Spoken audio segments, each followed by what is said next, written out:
12th। कल हमने आपको मोलर कंडक्टिविटी पढ़ा दिया था। आज के लेक्चर में स्टार्ट करेंगे इक्विवेलेंट कंडक्टिविटी। इक्विवेलेंट कंडक्टिविटी पढ़ेंगे आज के लेक्चर में। और क्या होता है इक्विवेलेंट कंडक्टिविटी, क्या सुनेंगे। एक्चुअली में मोलर कंडक्टिविटी क्या था, एक मोल इलेक्ट्रोलाइट की वजह से, एक मोल इलेक्ट्रोलाइट की वजह से जो कंडक्टेंस होता था उसको इक्विवेलेंट कंडक्टिविटी बोलते थे। अब सर इक्विवेलेंट कंडक्टिविटी क्या है? इक्विवेलेंट कंडक्टिविटी का सिंबल है लैम्डा और यहाँ पे लिखेंगे m। वो मोलर कंडक्टिविटी थी। मोलरिटी की डेफिनेशन में एक मोल सॉल्यूट, मोल्स ऑफ सॉल्यूट आता है। तो मैंने बोला था एक मोल इलेक्ट्रोलाइट की वजह से कंडक्टेंस। इक्विवेलेंट कंडक्टिविटी है तो इसमें इक्विवेलेंट आएगा। क्या आएगा? इक्विवेलेंट आएगा। तो what is the equivalent conductivity? Conductance due to 1 ग्राम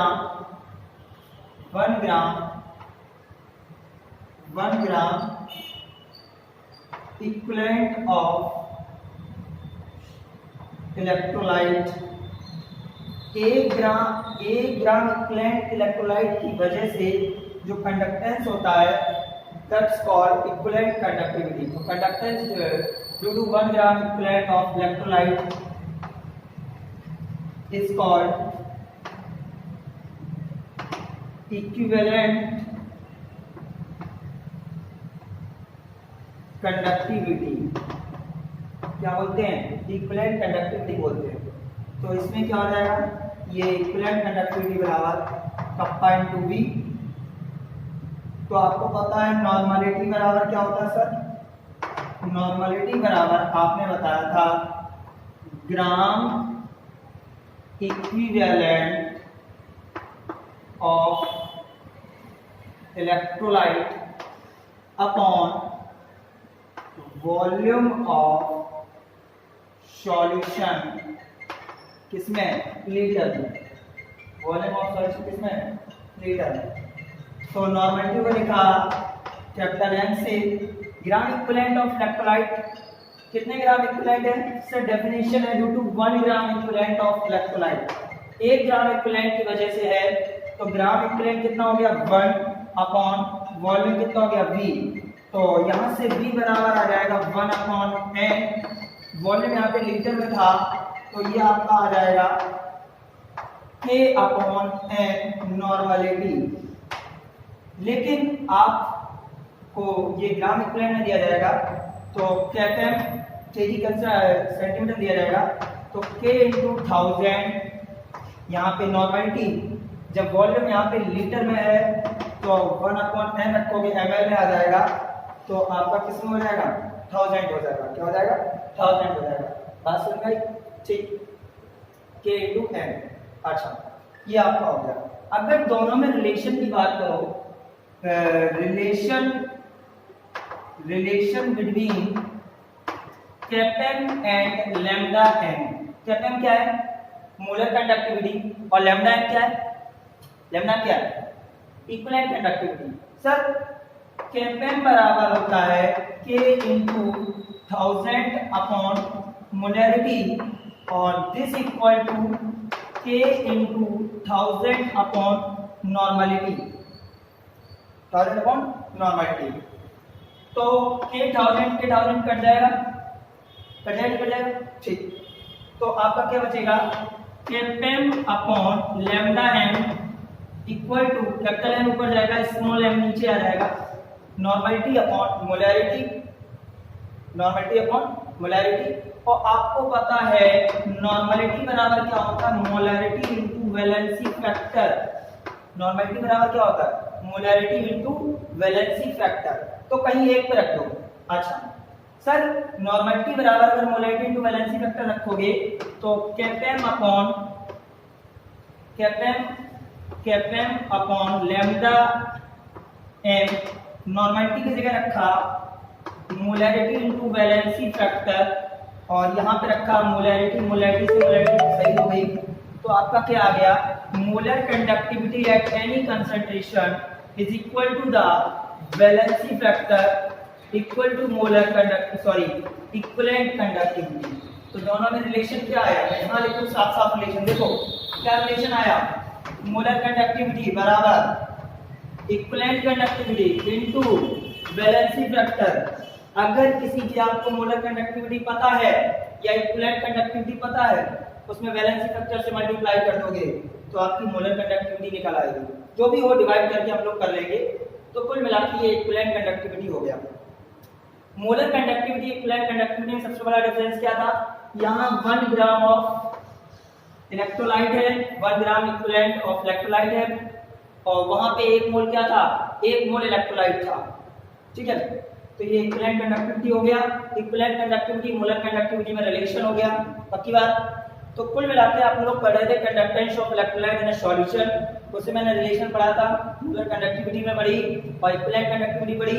अब इस पे थोड़ा आगे चल रहे हैं, कोलोस लॉ पे। किस पे चल रहे हैं, कोलोस लॉ पे। इसको नोट करिए 1 सेकंड में।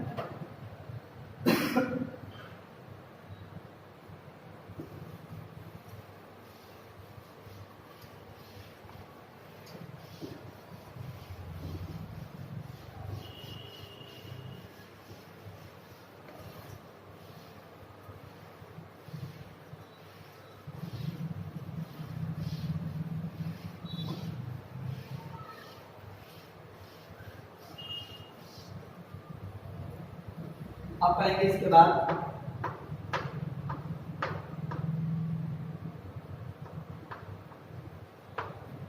कोलोस लॉ।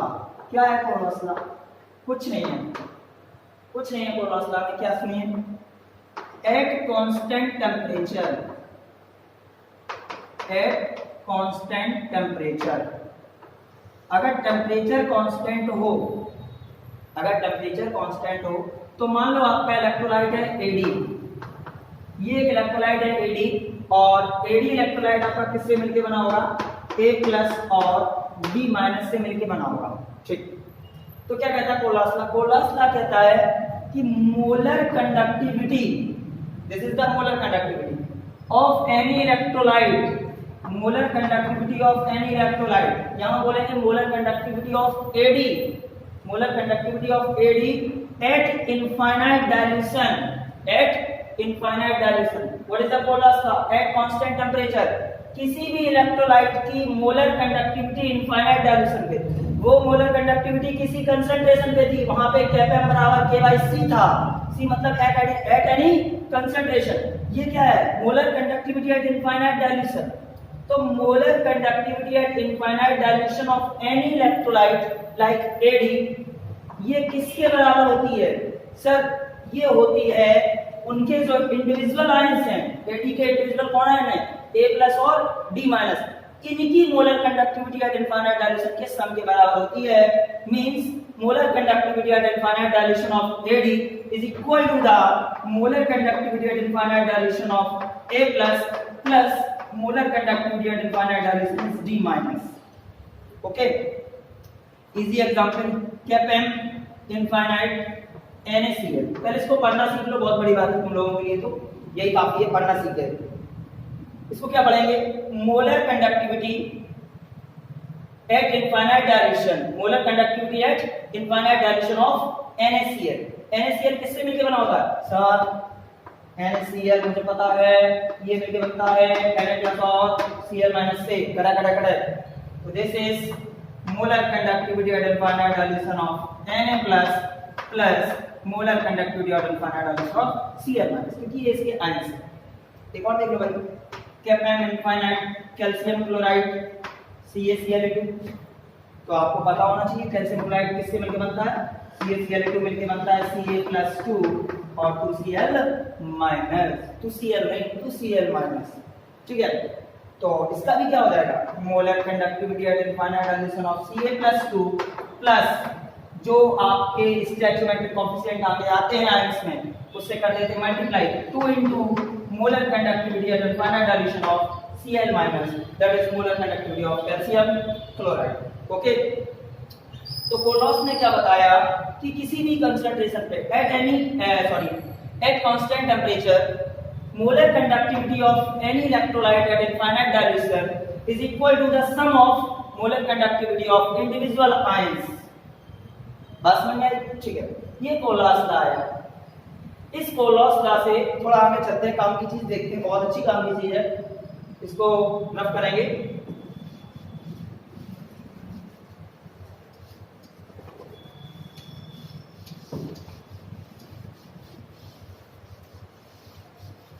इससे एक डेफिनेशन निकाली गई, बहुत अच्छी डेफिनेशन है। इसका नाम क्या है? Degree of dissociation. देखो डिग्री ऑफ डिसोसिएशन की ऑलरेडी डेफिनेशन पता है हम लोगों को, अल्फा से इसको इंडिकेट करते हैं। और इसकी डेफिनेशन क्या है कि किसी भी इलेक्ट्रोलाइट के एक मोल से जो टूटता है उसको बोलते हैं डिग्री ऑफ डिसोसिएशन। यहाँ थोड़ा अल्फा अलग हट के है। यहाँ अल्फा क्या है? इन्होंने बताया कि अल्फा कैसे निकालेंगे किसी भी इलेक्ट्रोलाइट का, तो उन्होंने बताया alpha equal to Kpm upon Kpm infinite. कोई भी इलेक्ट्रोलाइट हो उसका degree of dissociation is the ratio of molar conductivity at any concentration. This is Kpm, molar conductivity. Molar conductivity at any concentration to the molar conductivity at infinite direction. इसको क्या बोलेंगे? It is the ratio of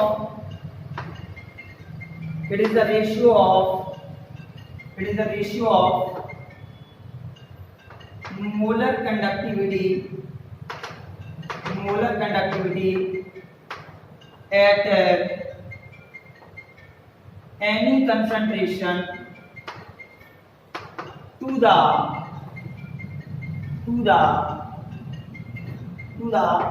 molar conductivity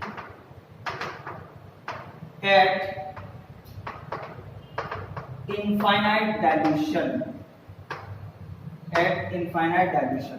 So this is alpha Kpm upon Kpm infinite. This is known as the degree of dissociation. ठीक है, इसका actually numerical कैसे आता है? इसका न्यूमेरिकल आता है कि मोलर कंडक्टिविटी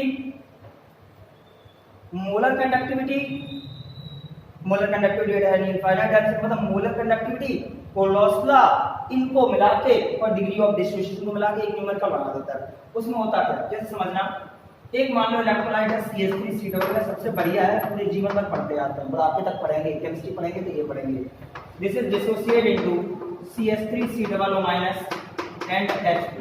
ये इसमें टूटेगा टाइम t बराबर 0 पर, इसकी कंसंट्रेशन C थी, ये 0 था, ये 0 था। एक सेकंड वेट करिए,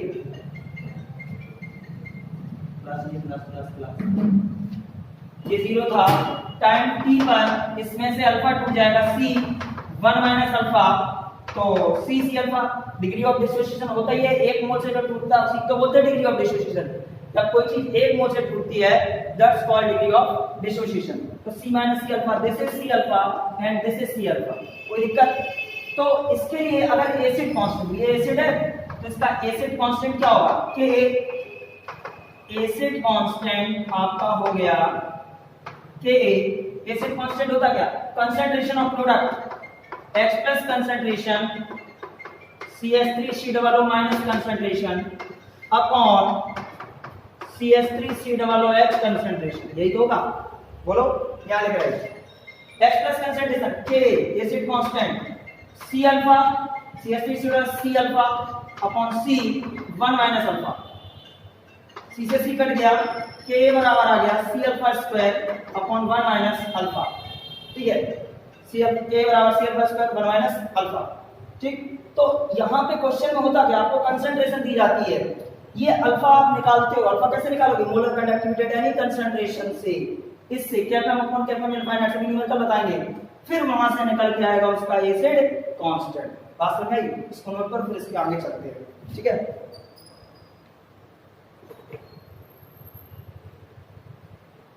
चलिए भाई, नोट हो गया? गुड। देखो न्यूमेरिकल भाई, है ना, न्यूमेरिकल देखेंगे, बढ़िया बढ़िया न्यूमेरिकल देख लें। अच्छा सर, आप बातें वो बनाते हो, न्यूमेरिकल भी लगवा दे बैठा हूं। देखो क्वेश्चन है कि acetic acid solution concentration H 0.002048 molar have conductivity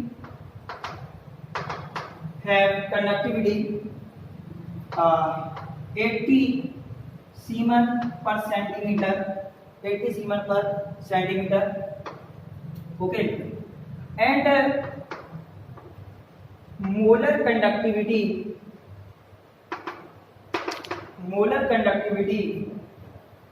of acetic acid at infinite dilution is 390.5 Siemens centimeter square mole inverse. Then what is the acid constant? acid constant क्या होगा? क्वेश्चन ये है, मीन्स आपको निकालना है Ka। अच्छा, K बोले तो एसिड कांस्टेंट। चलो थोड़ा काम कर लेते हैं। ये इधर का पार्ट बनाया, ये एसिटिक एसिड है, CH3COOH है, ये टूटेगा CH3COO माइनस और H प्लस में। पूरी कहानी दोबारा बता रहे हैं। शुरुआत में C ये 0 ये 0, कुछ टाइम बाद C1 minus alpha, this is C alpha and this is C alpha. तो Ka बराबर क्या आया था? C alpha into C alpha upon C1 minus alpha, कुछ ऐसे ही आया था। अभी आप तो ये C से C साइड हो गया था, तो एसिड कांस्टेंट बराबर आया C alpha square into C alpha square upon 1 minus alpha. ये आया था एसिड कांस्टेंट। अभी हर पिछले लेक्चर में देखा था, अभी जस्ट एक सेकंड पहले। K बराबर C alpha square upon 1 minus alpha. Sir हमें C पता है, कंसंट्रेशन दे रखी है, this is concentration of acetic acid solution. मुझे क्या पता नहीं है? मुझे पता नहीं है अल्फा, मुझे अल्फा निकालना है। वो अल्फा निकालने के लिए भी हाफ थीम रेडी किया था। अल्फा क्या होता था?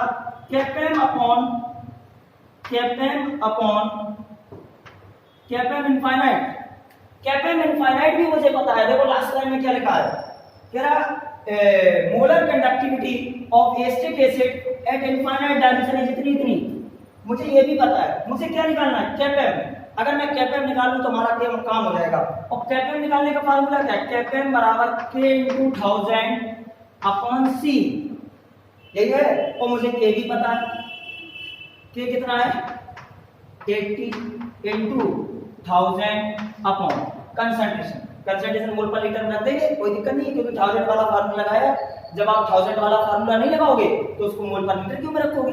वहां पे कंडक्टिविटी को भी चेंज करना पड़ेगा। कंडक्टिविटी को भी चेंज नहीं करेंगे क्योंकि सीमेंस पर सेंटीमीटर में दी गई है। हमने क्या बोल दिया कि यदि तुम समझ पाए, हमने बोला कि आपको मैं पिछले लेक्चर में बता चुका हूं कि मोलर कंडक्टिविटी के दो फार्मूले क्या था, एक ये था और एक ये वाला था। ये था, इसमें मैंने बताया था कंडक्टिविटी रखोगे सीमेंस पर मीटर में और कंसंट्रेशन रखोगे मोल पर मीटर क्यूब में। मुझे कंडक्टिविटी सीमेंस पर सेंटीमीटर में दी गई है। अच्छा, लेकिन इस वाले फार्मूला में कंडक्टिविटी सीमेंस पर सेंटीमीटर में रख सकते हैं।